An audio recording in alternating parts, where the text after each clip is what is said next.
Bismillahirrahmanirrahim. Aujourd'hui, la science a démontré à notre époque, jusqu'à notre époque, on peut trouver dans la science des preuves que des choses se passent dans le temps et qu'il y a des sortes de ponts temporels entre les dimensions, entre les époques. Par exemple, Albert Einstein a dit que lorsque une grande quantité d'énergie se déplace à une grande vitesse, le temps se ralentit. Je ne sais pas si je restitue bien, mais à propos d'énergie, la sorte de mulot à visage humain sur laquelle le prophète sallallahu alayhi wa sallam est monté pour faire le voyage de Isra et de Mi'raj est appelé Al-Buraq. Et dans les définitions qu'on peut traduire du mot Buraq, il y a aussi l'énergie. Et naturellement, il était tellement rapide que il posait le pas à l'endroit le plus éloigné qu'on peut voir à l'œil, à vue d'œil, qu'on peut discerner à vue d'œil. En plus de ça, lorsqu'il a fait l'ascension nocturne, il a rapporté ensuite avoir vu le paradis et l'enfer et comment les gens étaient dans le bonheur et dans le malheur là-bas. C'est difficile à croire quand on manque de preuves ou quand on manque de foi. Mais aujourd'hui, alhamdulillah, pour les gens de peu de foi que nous sommes, Allah a facilité les preuves.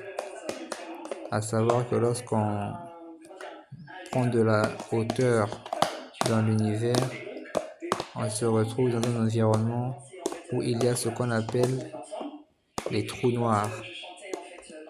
Et il y a plusieurs argumentations dans la science, comme ce que a dit le scientifique qui a vaincu son handicap, Monsieur Hawking, qui a dit que les trous noirs sont fort probablement des passages vers d'autres univers. Donc passage vers d'autres univers, passage vers d'autres temps, vers d'autres époques, passage dans le passé, dans le futur, etc. Pour faire court et pour terminer, on comprend alors, comme dit la sourate 53, que le prophète ne parle pas par passion, mais c'est par révélation d'Allah qu'il parle. Comme les savants disent, il y a al-wahyu al-matlou et al-wahyu ghayr matlou. Il y a la révélation récitée qui est le Coran et il y a la révélation non récitée qui sont les paroles du prophète sallallahu alayhi wa sallam. Je m'excuse pour le fond sonore dérangeant, ça fait partie des épreuves de ma vie, alhamdulillah ala kulli hal. Donc pour finir,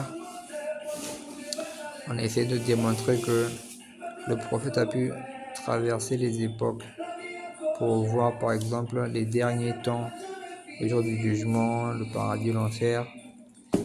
En partant sur cette base, c'est encore plus facile de comprendre qu'il a prédit des choses comme le téléphone portable en disant qu'un homme se lèvera à l'Orient et il parlera à un autre homme qui est debout à l'Occident. Ou encore qu'il a prédit même les casques que les gens portent pour écouter la musique en marchant, en disant que les gens marcheront avec des instruments de musique sur la tête.